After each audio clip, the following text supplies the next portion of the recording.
शान्ताकारं भुजगशयनं पद्मनाभं सुरेशं विश्वधारं गगनसदृशं मेघवर्णं शुभांगं लक्ष्मीकान्तं कमलनयनं योगिविरधध्यानगम्यं वन्दे विष्णु भवभयहरं सर्वलोकैकनाथं सर्वत्रिलोकैकनाथं। श्रीकृष्णाय नमो नमः।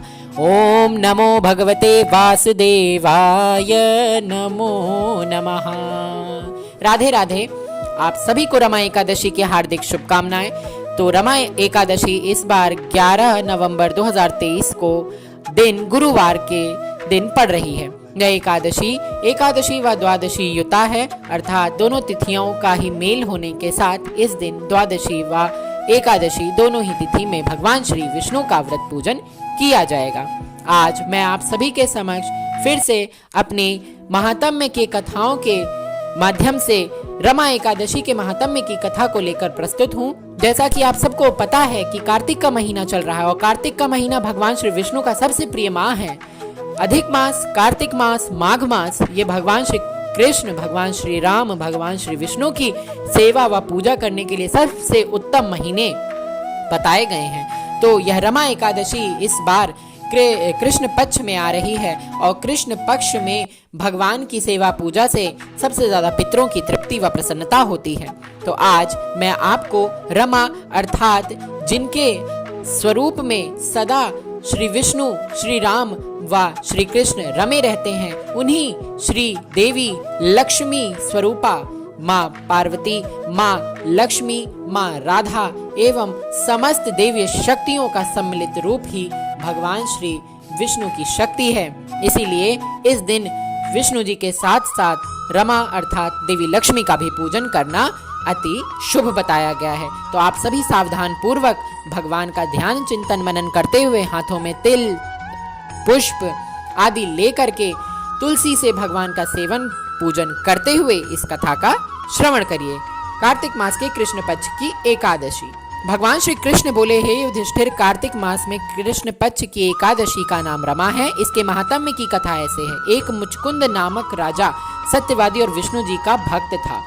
उसकी कन्या का नाम चंद्रभागा था। उसका विवाह राजकुमार सौभन के साथ हुआ था। सौभन का शरीर निर्बल था, लेकिन उसकी श्रद्धा पूर्ण शक्तिशाली थी। एक समय सौभन ससुराल में था और रमा एकादशी का व्रत आया।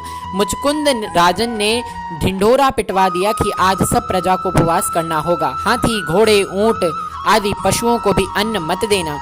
राजकुमार सौभन ने भी यह मुनादी सुनकर पत्नी के पास आकर वह कहने लगा, मैंने उपवास यदि किया तो अवश्य ही मर जाऊंगा, कहिए क्या किया जाए। तो पत्नी बोली, यदि उपवास की शक्ति नहीं है तो यहाँ से किसी दूसरे नगर स्थान को चले जाइए। सौभन ने उत्तर दिया कि यह बात निश्चित है कि मेरे शरीर में उपवास की शक्ति नहीं, परंतु श्रद्धा भक्ति मेरे मन में पूर्णता है।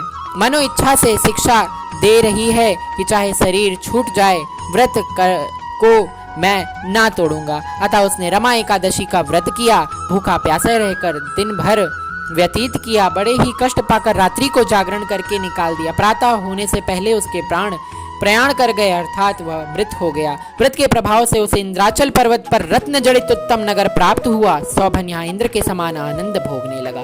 गंधर्व और अप्सराएं उसकी स्तुति व गान करने लगे। एक समय मुचकुंद नगर का रहने वाला एक ब्राह्मण सोम शर्मा तीर्थ करने घर से निकला। घूमता घामता उसी नगरी में जा पहुंचा जहाँ राजा मुचकुंद का दामाद स्वर्ग भोग रहा था। उससे जाकर पूछा, किस प्रकार से उत्तम नगर आपको प्राप्त हुआ है?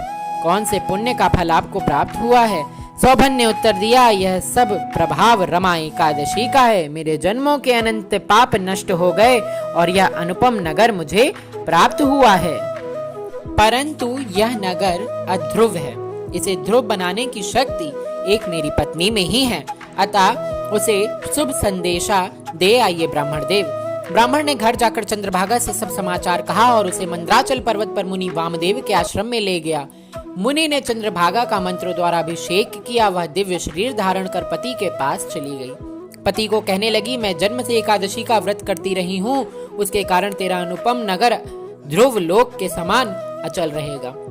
इस महात्म्य की कथा सुनने से जो भी व्यक्ति इसका पाठ श्रवण करता है उसको विष्णु लोक की प्राप्ति होती है और वह जीवन पर्यंत सुख भोगते हुए अंत में भगवान के धाम जाता है। तो बोलिए श्री सच्चिदानंद भगवान की जय, श्री विष्णु भगवान की जय। तो आप सब भगवान के चरणों में अपनी भेंट समर्पित करते हुए अभी इस दिन केले का सगार व प्रसाद प्रभु को अर्पित करके दान कर सकते हैं। इस दिन भगवान को मौसमी फल अवश्य चढ़ाएं, जैसे कि सिंघाड़ा, और साथ ही में भगवान के लिए पूर्ण दिन अपना समर्पित करते हुए नाम स्मरण व कीर्तन अवश्य करें। आशा करता हूँ आपको हर वीडियो के जैसे ये वीडियो भी अच्छी लगे हो। राधे राधे, जय श्रीमन नारायण।